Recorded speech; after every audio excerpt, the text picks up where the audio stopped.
ধন্যবাদ আজকের এই লোকসভার তদন্ত সঞ্চালক রিজওয়ান ভাই এবং আজকে সবার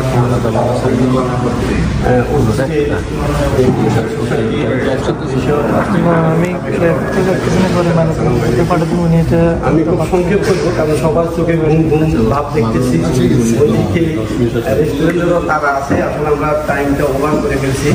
আমি বিশেষ করে ধন্যবাদ জানাই আমাদের তাহির ভাইকে, টাইম টিভির চেয়ারম্যান এবং বাংলা পত্রিকার ডাইরেক্টর।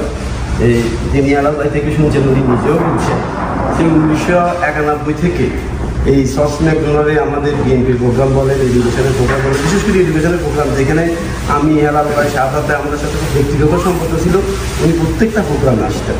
তারপর আপনাকে অনেক অনেক ধন্যবাদ এত ধৈর্য সহকারে এতক্ষণ আমাদের সাথে বসার জন্য। দেখেন আমি এডুকেশনে 1991 সালে যখন আমেরিকাতে আসি তখন সদস্যপদ নিই, তখন এই এডুকেশনের জমজমাট অবস্থা দেখেছি। সন্দীপ অ্যাসোসিয়েশন ছিল তখন পাশাপাশি। অনেকে তখন বলতে শুনছি যে এডুকেশন সন্দীপ অ্যাসোসিয়েশনের প্রতিদ্বন্দ্বী হিসেবে দাঁড় করেছে। আসলে এডুকেশনের যে কার্যক্রমটা দেখেছি কোনো অবস্থায় সন্দীপ অ্যাসোসিয়েশনের কার্যক্রমের সাথে কোনো সাংঘর্ষিক ছিল না। এডুকেশন তার গতিতে চলছে।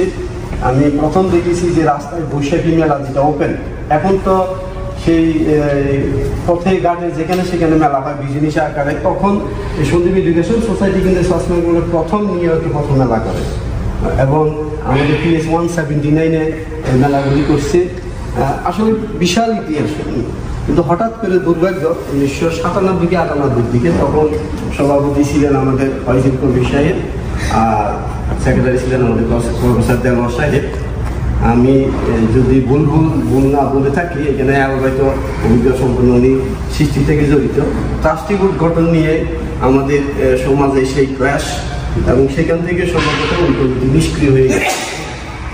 নিষ্ক্রিয় হওয়ার পর 2001 কি 2000 সালে প্রায় 5-7 বছর পরে আমাদের মালিক ভাই আছেন, উনি উদ্যোগ নিয়ে আরও যারা সমাজের বিশিষ্ট লোক আছেন ওনারা উদ্যোগ নিয়ে এই সসমে কর্ণগুলি দিয়েছিলেন একটা শুধু সমাবেশ করছেন। তো শুধু সমাবেশ করে ওখানে আমাকে সেক্রেটারি এবং হেলাল ভাইকে সভাপতি করে একটা কমিটি ঘোষণা করেছেন। তো এই জন্য এই কথাটা বললাম, এডুকেশনের সৃষ্টি থেকে এই পর্যন্ত কখনো এডুকেশনের নির্বাচন হয় নাই, এইভাবেই কমিটিগুলি হয়েছে এবং কমিটি কর্তৃক মনোনীত সিলেকশন কমিটির মাধ্যমে কমিটিগুলি হয়েছে।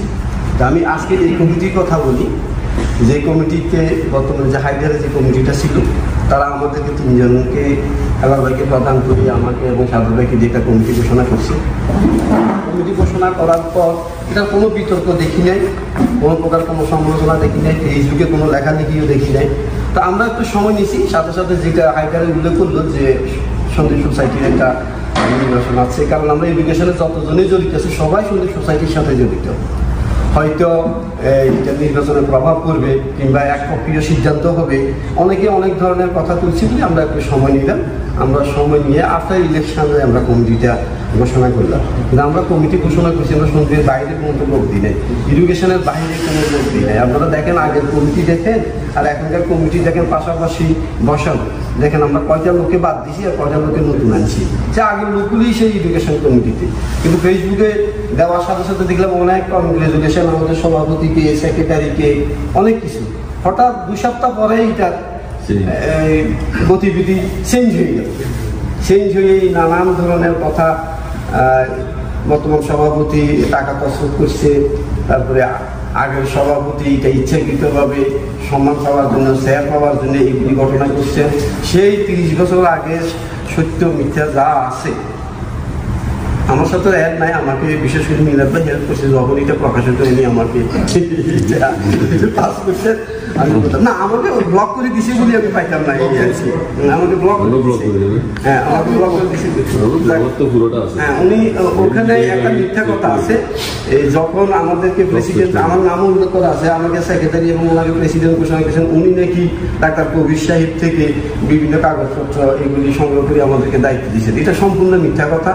এখানে হেলাল ভাই সাক্ষী আছেন, ওনার কোনো হদিশ ছিল না তখন। আমি নিজেই ডাক্তার কবিরের অফিস ছিল তখন উইলিয়ামবাগ কোথাও ডাক্তার সাহেবের এখানে গেছি, হ্যাঁ গ্যারেস্ট্রিটে যাওয়ার পর ডাক্তার কবির সাহেব খুব সুন্দর বিহেভিয়ার দেখেছে, বলছি ঠিক আছে তোমাকে ওয়েলকাম, আমার কাছে তো তেমন কিছু নাই, যা কিছু আছে তুমি নিয়ে যাও, এগুলি দিয়ে তুমি কাজ শুরু করো। তো তখন থেকে কাজ শুরু করলাম। আসলে যেটা আমাদের এডুকেশনের প্রধান হয়তো কালের পরিবর্তনে, মানুষের ইনকামের পরিবর্তনে আমাদের এডুকেশনের যে বৃত্তি দেওয়াটা এখন হয়তো অনেকের কাছে অ্যামাউন্ট কম হতে পারে, কিন্তু আমার প্রস্তাবগুলো বর্তমান কমিটি সভাপতি সেক্রেটারি এখানে আছেন যে আপনারা বৃত্তিটা চালিয়ে যান।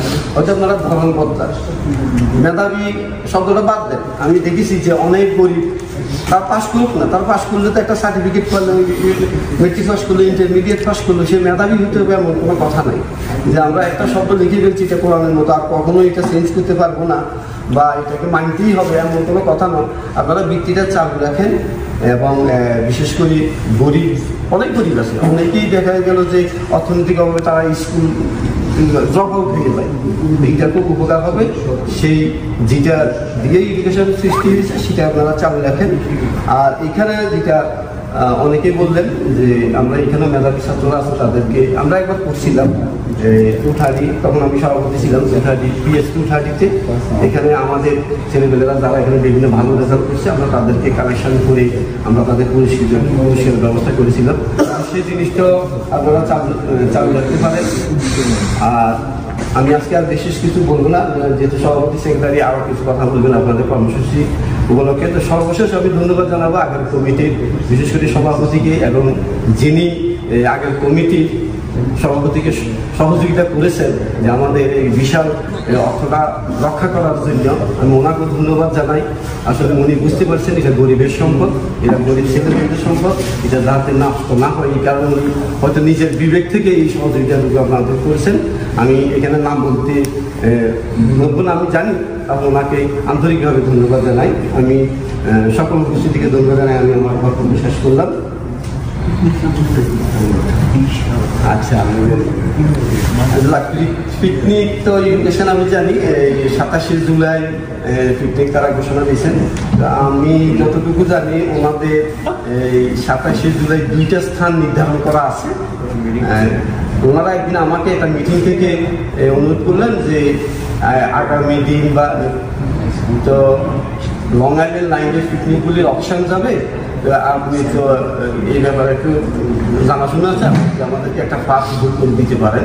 তো আমাকে ওনারা কল করার পর আমি ওই সময় মতে সেই অনলাইনে বসলাম অপশানে। তো ভাগ্যক্রমে 27 জুলাই ওই এডুকেশনের জন্য আমি বেলবন লেক স্টেট পার্কে একটা প্যাভিলিয়ন পাইছি এবং ওনাদের জন্য সেটা বুক দেওয়া আছে, আমি ওনাদেরকে জানিয়েছি। এর আগে নাকি ওনারা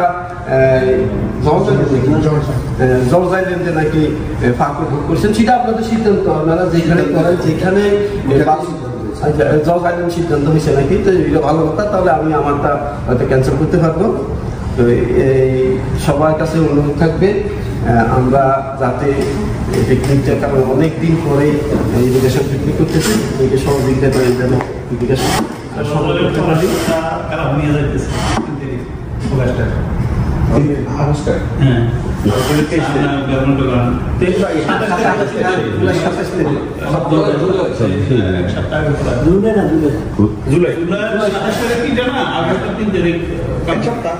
তো আমরা আগে যাচ্ছি, আপনারা চেঞ্জ করে একদম আমার অনুরোধ থাকবে, অনেক লেখালেখি হবে, ফেসবুকে অনেক লেখালেখি হবে। আসলে একটা কথা আছে না, বোবার শত্রু নেই। আমি বলবো এখানে আমাদের এলার ভাই আছেন কিংবা আগের কমিটির সাবেক সভাপতি আছেন, যেহেতু ওনারা বোবার ভূমিকাই পালন করছেন, আমার মনে হয় ভালো সিদ্ধান্ত নিয়ে গেছেন, সেটা হয়ে গেছে। তো সবাইকে ধন্যবাদ।